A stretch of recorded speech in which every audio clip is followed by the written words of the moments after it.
नमस्कार भाइ बहिनीहरू हो। आज हामी नेपाली विषय अन्तर्गत बोध तथा अभिव्यक्ति खण्डसँग सम्बन्धित बुँदा टिपोट र सारांश लेखन पढ्न गइरहेका छौँ।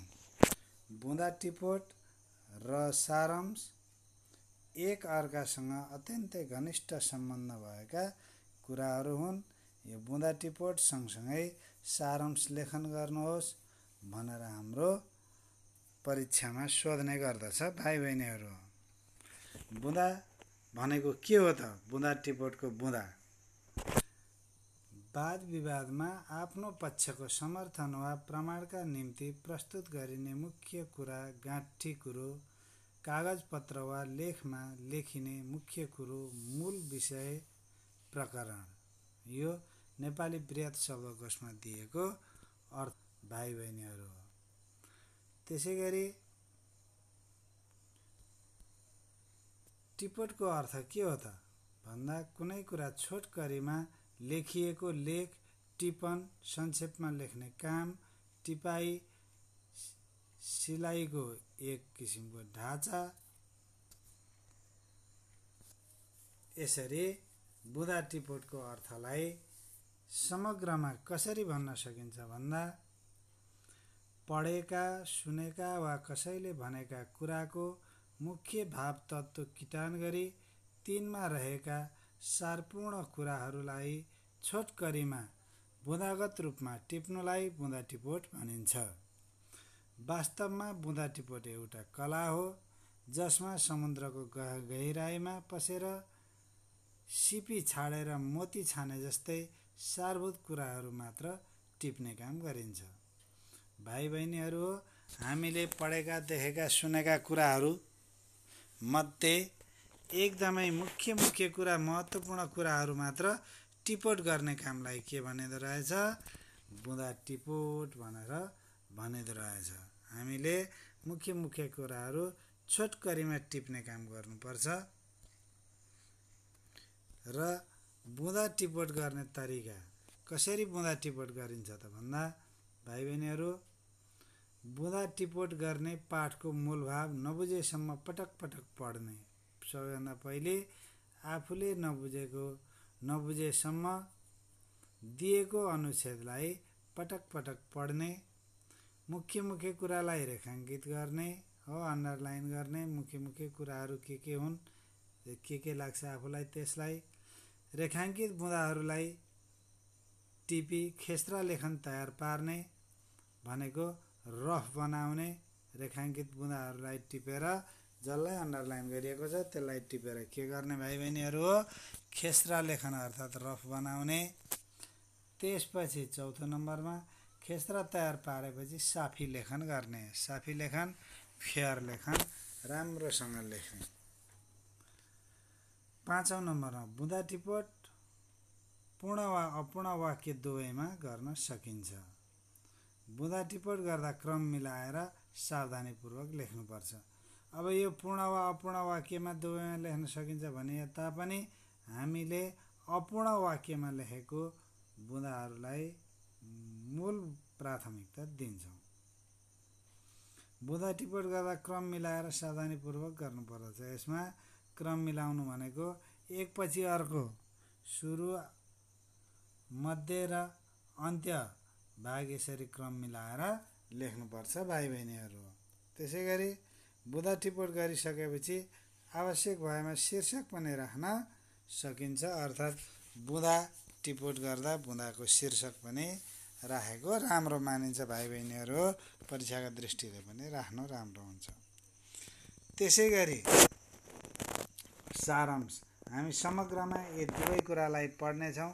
अन्तिममा अब बुँदा टिपोट भनेको के हो हामीले बुझ्यौँ। अब हामी त्यसैगरी सारांश भनेर केलाई भनिन्छ त्यो कुरा पनि बुझिहालौँ भाइ बहिनीहरू। सारांश सारभाग, निचोर, निष्कर्ष, कुनै कुरो वा लेखको संक्षिप्त रूप, तेरिज, मजमुन, आशय, तात्पर्य, अभिप्राय हो। सारांश भनेको के हो त्यसलाई भन्न खोजेको छ भाइ बहिनीहरू। सारांशको अर्थ हो त्यसैगरी तेस्रो नम्बरमा सारांश भनेको आशय हो, तात्पर्य हो, अभिप्राय हो, नतिजा हो, परिणाम हो, परिशिष्ट हो, उपसंहार हो। यसरी हामीले सारांशको अर्थ पढ्दैछौँ। र सारांश लेखन कसरी गर्ने त, अर्थात् सारांश लेखन भनेको के हो त भन्ने कुरालाई एकपटक ध्यान दिएर बुझ्ने कोसिस गरौँ भाइ बहिनीहरू। कुनै पनि अभिव्यक्ति, अनुच्छेद, लेख वा पाठलाई पढेर त्यसको मूल भावलाई नछुटाई 1/3 भागमा समेटेर पुनर्लेखन गर्नुलाई सारांश भनिन्छ। सारांश कुनै पनि अभिव्यक्तिको मुख्य भाव वा निचोड हो। विस्तृत रूपमा व्यक्त भएको लिखित, मौखिक, मुद्रित, टङ्कित अभिव्यक्ति, कथन वा अनुच्छेद वा पाठको मूल सारलाई संक्षिप्त रूपमा खिच्ने काम नै सारांश हो। यसरी सारांश भनेको सारभाग हो, मुख्य कुरा हो। र हामीले पढेका कुराहरूमा के कुरा बढी महत्त्वपूर्ण छन् भन्ने कुरालाई ध्यान दिँदै के गर्नुपर्छ भाइ बहिनीहरू हो, सारांश लेखन गर्नुपर्छ। सारांश लेख्ने तरिका के हो त भन्दा, गद्यांशको शब्द गन्ने र 1/3 शब्द सङ्ख्या निर्धारण गर्ने।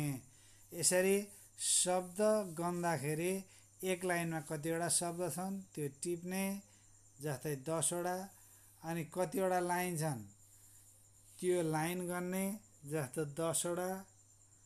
दुवैतिर शब्द पनि 10 वटा थियो, लाइन पनि 10 वटा छ भनेदेखि एक लाइनमा 10 वटा शब्द र 10 वटा लाइन छ भनेदेखि 10 × 10 बराबर 100 वटा शब्दहरू भए। त्यसरी गन्ने तरिका हुन्छ। 1/3 भनेको त्यसलाई 3 ले भाग गर्ने, 33 आउँछ। यसमा ठ्याक्कै हुनुपर्छ भन्ने छैन, लगभगका कुराहरू हुन्छन्। त्यही 33 वटामा शब्दमा सारांश लेख्नुपर्ने हुन्छ भाइ बहिनीहरू। त्यसैगरी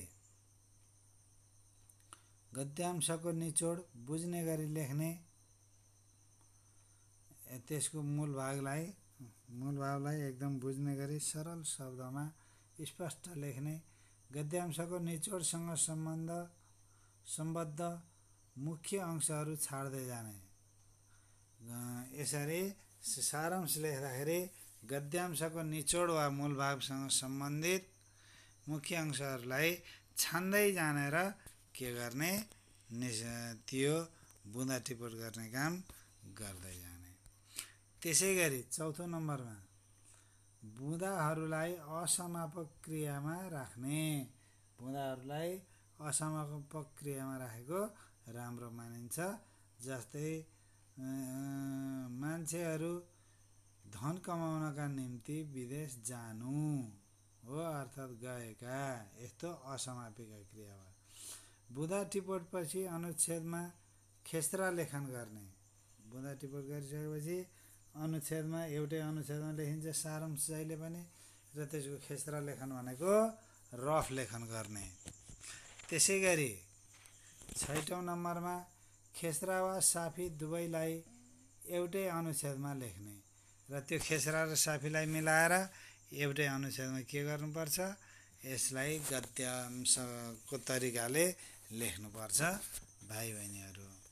त्यसैगरी साफी लेखनपछि मूल गद्यांशको शब्द सङ्ख्या र सारांशको शब्द सङ्ख्या उल्लेख गर्ने। लेखिसकेपछि हामीले अन्त्यमा अनुच्छेदमा दिएका शब्दहरू, सारांशमा हुनुपर्ने शब्दहरू, सारांशमा भएका शब्दहरू भनेर दिन सक्छौँ र सारांशमा पनि अनिवार्य रूपमा शीर्षक दिनुपर्ने हुन्छ भाइ बहिनीहरू। यहाँ बुँदा टिपोट र सारांश गर्दा ध्यान दिनुपर्ने कुराहरू भनेर दिएको छ र यो बुँदागत रूपमा छ। यसलाई ध्यान दिएर पढ्ने र बुझ्ने भाइ बहिनीहरू। अलिअलि यहाँ लेखाइमा अशुद्ध छ, त्यसलाई शुद्ध पार्ने कोसिस गर्ने। बुँदा टिपोट र सारांश गर्दा ध्यान दिनुपर्ने कुराहरू: दिएको अंशलाई राम्ररी भावबोध नभएसम्म पटक पटक पढ्नुपर्छ। उक्त अनुच्छेदका मुख्य मुख्य कुराहरूमा रेखाङ्कन गर्नुपर्छ।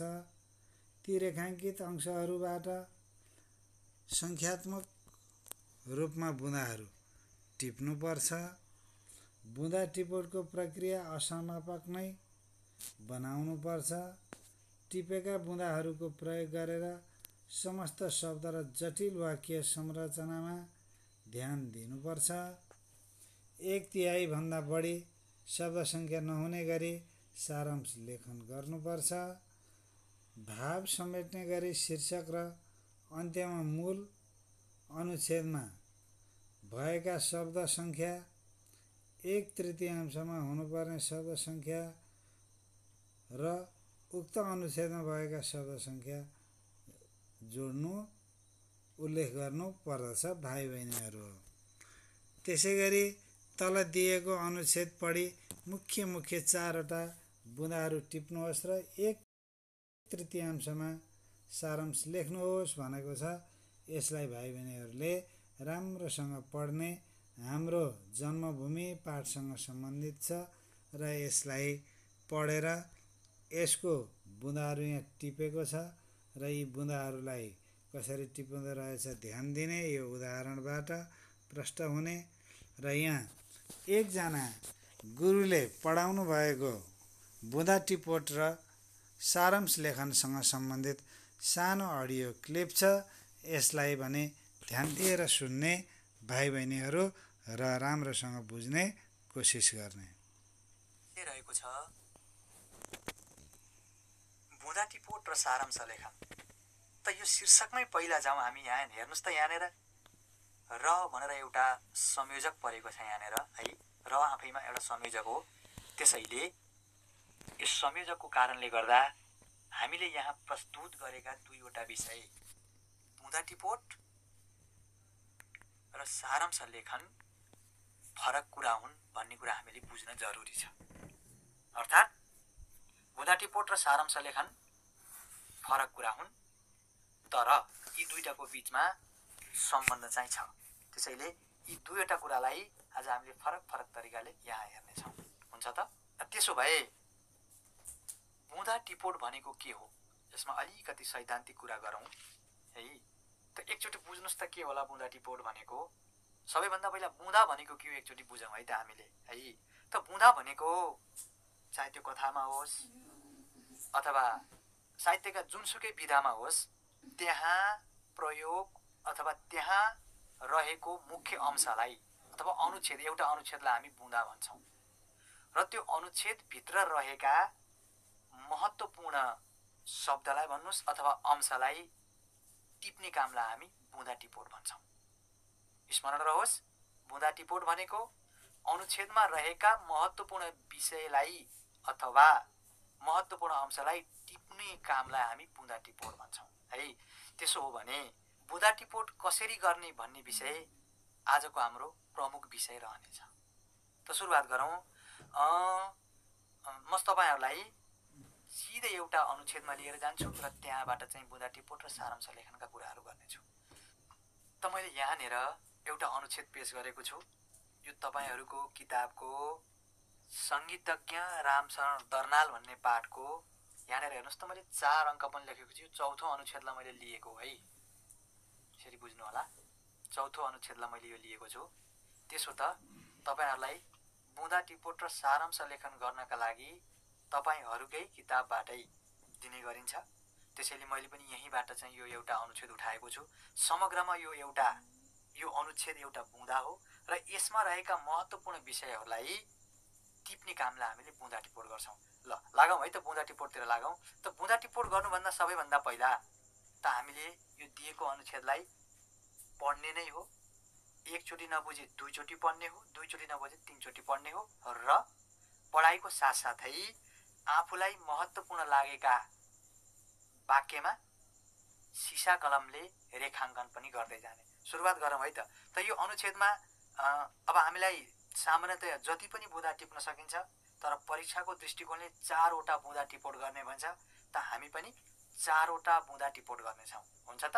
ल त हेर्नुहोस् त, नेपाली समाजमा सामान्यतः सरस्वतीको वन्दना गराएपछि शिक्षा आरम्भ गराइन्छ रामशरणको शिक्षारम्भ भने फरक किसिमले भएको थियो। उनले कखराबाट नभएर सारेगमबाट शिक्षाको आरम्भ गरेका थिए। उनी आफ्ना घरमा प्राय बजिरहने ट्रम्पेट, कनेट र अर्ग्यानको सुमधुर ध्वनिबाट बाल्यकालदेखि नै प्रभावित थिए। त यहाँसम्म पढिरहँदा यी वाक्यमा हामीले यहाँबाट पहिलो बुँदा बनाउन सक्छौँ। हेर्नुहोस् है, मैले रेखाङ्कन गर्ने प्रयास गरेको छु है। हामीले यहाँसम्म यसलाई क नम्बर मानौँ है त। यो हाम्रो बुँदा नम्बर 1 हामीले यहाँबाट लिने भनेर हामीले बनाएको है।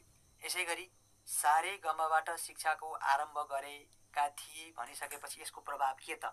हेर्नुहोस् त, 11 वर्षकै उमेरमा, हेर्नुहोस् है, 11 वर्षकै उमेरमा ती बाजा, हेर्नुहोस् त यहाँनिर ती बाजा भनेका, अब यहाँ माथि जानुहोस्, हेर्नुहोस्, ट्रम्पेट, कनेट र अर्ग्यान, यी बाजा बजाउन सक्ने उनी भइसकेका थिए। त यो यहाँनिरको दोस्रो महत्त्वपूर्ण बुँदा हो। यसलाई हामीले ख भनेर टिपोट गरिराखौँ है त। यसै गरी अझै अगाडि बढौँ। घरमा आफ्ना पिताका सङ्कलनमा रहेका पुस्तकले, अब यहाँनिरको यो अनुच्छेदले पहिला त शिक्षारम्भको कुरा गर्यो। यसको साथसाथै अब पढाइको कुरालाई पनि त महत्त्व दिनु पर्यो नि त। पढाइ कसरी अगाडि बढ्यो भन्ने सन्दर्भमा हेर्नुहोस् त, घरमा आफ्ना पिताका सङ्कलनमा रहेका पुस्तकले बिस्तारै बिस्तारै उनलाई अध्ययनमा पनि रुचि जगाइदिएका थिए। उक्त सङ्कलनमा त्यति धेरै पुस्तक नभए पनि उनका लागि भने रुचि जगाउनका लागि ती पर्याप्त थिए। त यी कुराहरू गरिरहँदा त्यो समयका चर्चित पुस्तकहरूको यहाँ कुरा गर्छ। हेर्नुहोस् त, उनका पिता पुस्तक सङ्कलनमा रुचि राख्थे, यसैले बजारमा नयाँ पुस्तक देखेपछि किन्न पछि पर्दैनथे। रामशरणलाई सानो छँदा, हेर्नुहोस् है त, यी किताबहरू है, लाल हिरा, 4 रङका माछा, शर्मिष्ठा सँगसँगै हो, हात्तीमताई एवं रितले, हेर्नुहोस् त यहाँ तिनका अतिरिक्त है, रामायण, महाभारत है त, यी किताबहरू। यसका साथसाथै पुष्कर शमशेरले सम्पादन गरेको अङ्ग्रेजी नेपाली शब्दकोश। अनि अर्को कुरा छ यहाँनिर मुना मदन है त। यी सबैबाट हामीले तेस्रो नम्बरको बुँदा बनाउने छौँ। यसलाई हामीले ग नम्बर लेख्यौँ है त। त अब यसको कारणले गर्दा उनमा के भयो त? हेर्नुहोस् त, यसरी पिताको पढाइप्रतिको रुचिका कारण यहाँबाट हामीले अन्तिम अनुच्छेद अथवा घ नम्बरको बुँदा बनाउनेछौँ। ल हेर्नुहोस् है त, अब यति गरिसकियो। अब यो काम गरिसकेपछि बुँदा टिपोट कसरी गर्ने त? अब म बुँदा टिपोटमा प्रवेश गर्न चाहन्छु है त। ल त सुरुवात गरौँ है त। त सबैभन्दा पहिला हामीले माथि लेख्नेछौँ बुँदा टिपोट भन्नेछौँ हामीले। त्यसपछि सुरुवात गर्नेछौँ ग नम्बर दिएर। अब लेखौँ है। पहिलो बुँदाको रूपमा हामी लेख्दैछौँ, सङ्गीतमा रुचि राख्ने उनका पिताको कारणले गर्दा रामशरणको शिक्षारम्भ कखराबाट नभई सारेगमबाट भएको। हामी अल्पविराम दिन्छौँ। यसै गरी अब बुँदा नम्बर 2 मा प्रवेश गरौँ। ख नम्बर दिउँ। 11 वर्षकै उमेरमा उनी ट्रम्पेट, कर्नेट, अर्ग्यान जस्ता, यी बाजाका नामहरू हुन्, बाजा बजाउन सक्ने भएका। ल हेर्नुहोस् त, हामीले बुँदा नम्बर दोस्रो पनि यहाँ प्रस्तुत गऱ्यौँ। तेस्रो नम्बर बुँदामा प्रवेश गरौँ। पुस्तक अध्ययन र सङ्कलनमा रुचि राख्ने उनका पिताले मुना मदन, अङ्ग्रेजी नेपाली शब्दकोश, रामायण, महाभारतका अनुदित भनेको बुझ्नुहुन्छ? अनुवाद गरिएका भनेको है। अनुदित कृतिहरूका साथै शर्मिष्ठा, लाल हिरा आदि जस्ता पुस्तकहरू संग्रहित गरेका। हेर्नुहोस् त। यसै गरी अब हामी अन्तिम बुँदामा प्रवेश गर्दैछौँ। तिनै पुस्तकहरू र पिताको कारणले गर्दा उनमा, यहाँ उनमा भनेको रामशरणमा भनेको है, पढाइप्रति रुचि पैदा भएको। ल हेर्नुहोस् त। यसरी हामीले 4वटा बुँदा पनि यहाँ टिप्न सफल भयौँ। तपाईहरूले एकचोटि त्यो अनुच्छेदलाई राम्रोसँग हेर्नुहोला।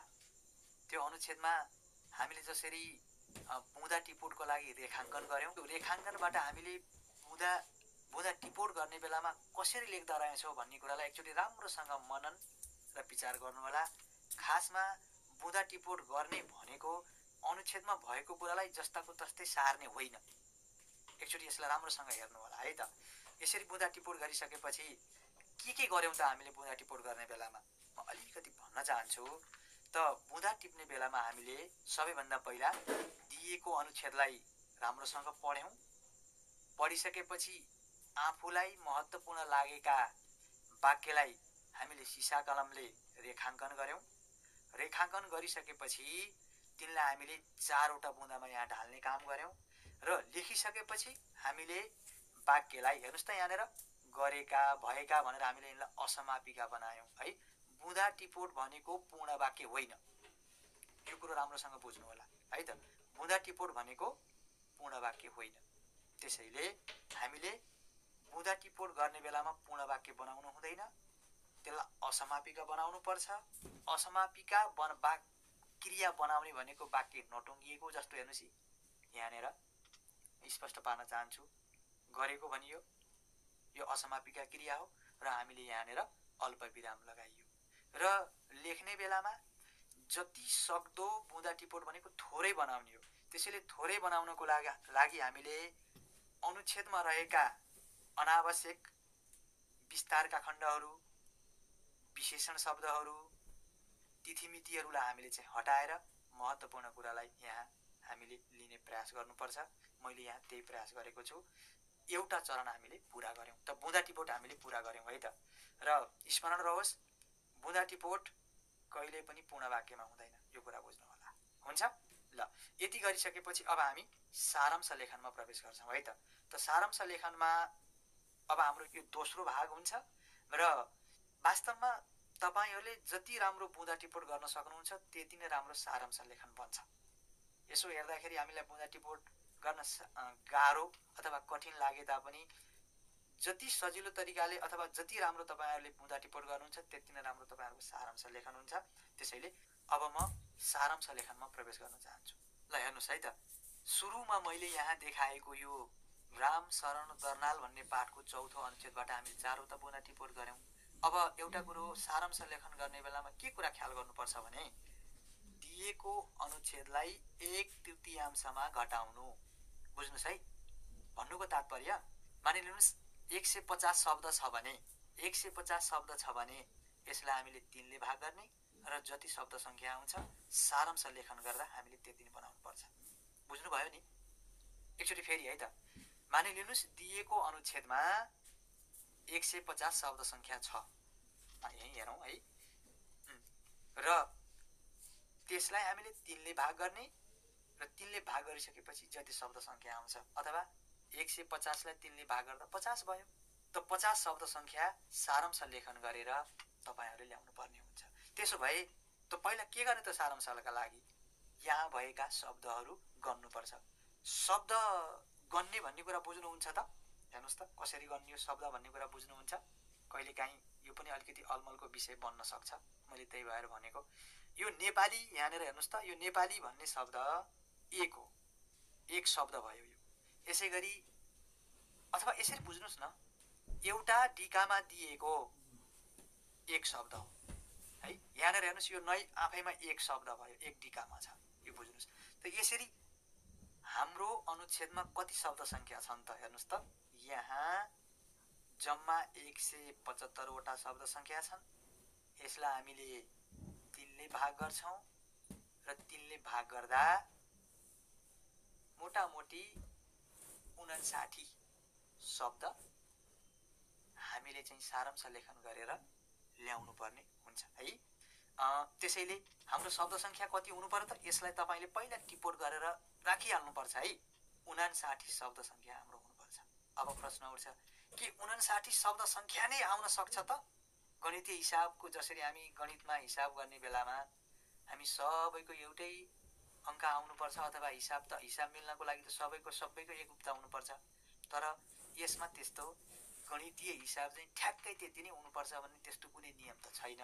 तर मोटामोटी 1/3 बनाइसकेपछि 3 देखि 4 शब्द तलमाथि हुन सक्छ। त्यसमा खासै ठुलो विषय रहँदैन। तर तपाईहरूले कसरी बुँदा टिपोट र कसरी सारांश लेखन गर्नुहुन्छ भन्ने कुरा नै असाध्यै महत्त्वपूर्ण हुन्छ है त। अब यति काम गरिसकेपछि अब हामी सारांश लेखनमा जाउँ है त। अब सारांश लेखनमा हामी के गर्छौँ त, यसका पनि प्रक्रिया छन्। म तपाईँहरूलाई त्यही लिएर जान चाहन्छु। त सबैभन्दा पहिला हामीले अब सारांश लेखन भनेर लेख्नेछौँ। यसपछि हामीले उपयुक्त शीर्षक दिनेछौँ। यहाँ हेर्नुहोस्, मैले शीर्षक दिने प्रयास गरेको छु। एउटा सजिलो कुरा छ तपाईँहरूका लागि। प्राय गरेर तपाईँहरूलाई सारांश लेखनका लागि तपाईँहरूकै पाठ्य पुस्तकबाट अनुच्छेद दिइने गरिन्छ। यदि तपाईँहरूले राम्रोसँग पाठ पढ्नु भएको छ भने त्यही शीर्षक दिँदा एउटा उपयुक्त हुन सक्छ, अथवा तपाईँले आफैले पनि एउटा उपयुक्त शीर्षक बनाउन सक्नुहुन्छ। त्यसमा पनि कला झल्किन्छ है त। त्यसैले पहिलो भाग हाम्रो के भयो, सारांश लेखनको शीर्षक भयो होइन त, शीर्षक भयो। यसपछि अब हामी सारांश लेखन गर्छौँ र सारांश लेखन गर्ने बेलामा अघि भर्खरै हामीहरूले जुन बुँदा टिपोट गऱ्यौँ 4 वटा, तिनै बुँदा टिपोटबाट हामीले सारांश लेखन लेख्नेछौँ। र बुँदा टिपोट जहिले पनि हामीले सिलसिलाबद्ध तरिकाले गर्न सक्छौँ। क, ख, ग र घमा 4 वटा बुँदामा एउटाको प्रभाव दोस्रोमा, दोस्रोको प्रभाव तेस्रोमा, तेस्रोको प्रभाव चौथोमा मिलाउनु पर्ने हुन्छ। अब सारांश लेखन गर्ने बेलामा यदि तपाईँहरूले वाक्य मिलाउन सक्नुहुन्छ भने क नम्बर बुँदा र ख नम्बर बुँदा, अथवा ख नम्बर बुँदा र घ नम्बर बुँदा, भन्नुको तात्पर्य उपयुक्त वाक्य हुनु पर्यो, जसरी मिलाउँदा पनि हुन्छ। मैले अब तपाईँहरूलाई सारांश लेखनको दोस्रो चरणमा प्रवेश गराउन चाहन्छु है त। ल हेर्नुहोस् त, मैले सारांश लेखनको दोस्रो भाग यहाँ तपाईँहरूको सामु प्रस्तुत गरेँ। मैले यो सारांश लेखन गरेको तिनै 4 वटा बुँदालाई आधार मानेर मैले यहाँ सारांश लेख्ने प्रयास गरेको छु। म एकचोटि पढ्न चाहन्छु। सङ्गीतमा रुचि राख्ने उनका पिताको कारणले गर्दा रामशरणको शिक्षारम्भ कखराबाट नभई सारेगामाबाट भएको थियो। त्यसैले 11 वर्षकै उमेरमा उनी ट्रम्पेट, कर्नेट र अर्ग्यान जस्ता बाजा बजाउन सक्ने भएका थिए। पुस्तक अध्ययन र सङ्कलनमा रुचि राख्ने उनका पिताले मुनामदन, अङ्ग्रेजी नेपाली शब्दकोश, रामायण, महाभारतका अनुदित कृतिहरूका साथै लालहिरा, शर्मिष्ठा आदि जस्ता पुस्तकहरू सङ्ग्रहित गरेका थिए। यही कारणले गर्दा उनमा पढाइप्रति रुचि पैदा भएको थियो। यसरी मैले सारांश यहाँ प्रस्तुत गरेँ। यो सारांश लेखनको दोस्रो चरण भयो। अब हामी तेस्रो चरणमा प्रवेश गर्छौँ है त। के सारांश लेखन समाप्त भयो त? होइन। सारांश लेखनको अब अन्तिम भाग, तेस्रो भाग रहेको छ। त म तेस्रो भाग यहाँ प्रस्तुत गर्न चाहन्छु। ल हेर्नुहोस् त, शीर्षक दिइयो, सारांश लेखन गरियो र सारांश लेखन गरिसकेपछि सारांश लेखनको दायाँ तर्फ हामीले यी 3 वटा कुराहरू लेख्नुपर्ने हुन्छ। हेर्नुहोस् त के छ। एकचोटि मूल अनुच्छेदमा भएको जम्मा शब्द सङ्ख्या, मैले तपाईँहरूलाई जुन सुरुमा चौथो अनुच्छेद देखाएको थिएँ सङ्गीतज्ञ रामशरण दर्नाल भन्ने पाठको, त्यहाँ रहेका जम्मा शब्द सङ्ख्या, हामीले यहाँ उल्लेख गर्यौँ। मूल अनुच्छेदमा भएको जम्मा शब्द सङ्ख्या र यसलाई 3 ले भाग गरेर 1/3 जम्मा शब्द। अब यहाँनिर बुझ्नु होला है त, 1/3 भनेको दिएको मूल अनुच्छेदलाई 3 ले भाग गरेर आएको शब्द सङ्ख्या हो 59 र अघि भर्खरै प्रस्तुत गरेको सारांश लेखनमा कति शब्द सङ्ख्या आयो त? सारांश गरी आएको जम्मा शब्द सङ्ख्या हेर्नुहोस् त, त्यहाँ सारांश गरी 61 शब्द आएछ। हाम्रो 59 थियो, 60 61 2 शब्द सङ्ख्या हाम्रो बढेछ। यसलाई अन्यथा मानिँदैन है, यो राम्रो नै हुन्छ। त यसरी हामीले सारांश लेखन लेख्न सक्छौँ। ल हेर्नुहोस् है त, मैले यहाँ पुरै भाग सारांश लेखनको एउटा पुरा भाग देखाउने प्रयास गरेको छु। सबैभन्दा पहिला हामीले अगाडि नै सारांश लेखन भनेर शीर्षक दियौँ। यसपछि हामीले शीर्षक दिने कुरा गरेका थियौँ। 1 नम्बरमा शीर्षक दियौँ। यसै गरी हामीले सारांश लेखन गर्यौँ र अन्तिममा आएर विवरण खुलायौँ। यो सारांश लेखनको एउटा पूर्ण नमुना मैले यहाँनिर तपाईँहरूलाई पेश गरेको छु है। त एउटा सारांश लेखन यसरी पूर्ण हुन्छ, यो कुरा चाहिँ हामीले बुझ्नु पर्यो। त हामी पाठको अब अन्त्यमा छौँ। म एकचोटि फेरि पुनरावृत्ति गर्न चाहन्छु। त आजको हाम्रो विषय जुन रहेको थियो बुँदा टिपोट र सारांश लेखन, यी फरक कुरा हुन्, तर पनि यिनीहरूको बीचमा अन्तर सम्बन्ध छ। बुँदा टिपोट भनेको पाठमा रहेका महत्त्वपूर्ण विषयहरूलाई सिलसिलाबद्ध तरिकाले पूर्ण वाक्य नबनाएर टिप्ने एउटा पद्धति हो भने सारांश लेखन भनेको दिएको अनुच्छेदलाई 1/3 घटाएर लेख्ने पद्धति हो। यति कुरा चाहिँ हामीले बुझ्नु पर्यो। अब बुँदा टिपोट र सारांश लेखन गर्नको लागि मैले अगाडि नै बताए अनुसार फेरि एकचोटि म भन्न चाहन्छु, दिएको अनुच्छेदलाई पटक पटक पढ्ने, पढिसकेपछि महत्त्वपूर्ण वाक्यलाई सिसा कलमले रेखाङ्कन गर्ने र बुँदा टिपोटको लागि तयारी हुने र बुँदा टिपोट गर्ने। बुँदा टिपोट सधैँ असमापिका क्रियाको प्रयोग गरेर गर्ने। भन्नुको तात्पर्य, मानिलिनुहोस् तपाईँले अनुच्छेदमा रामशरण दर्नालले यस्तो काम गरेका भनिसकेपछि त्यहाँ गरेका, परेका, भनेका, यसरी असमापिका क्रियाको एउटै अनुप्रास मिलाउँदा अझ सुन्दरता र राम्रो हुनेछ।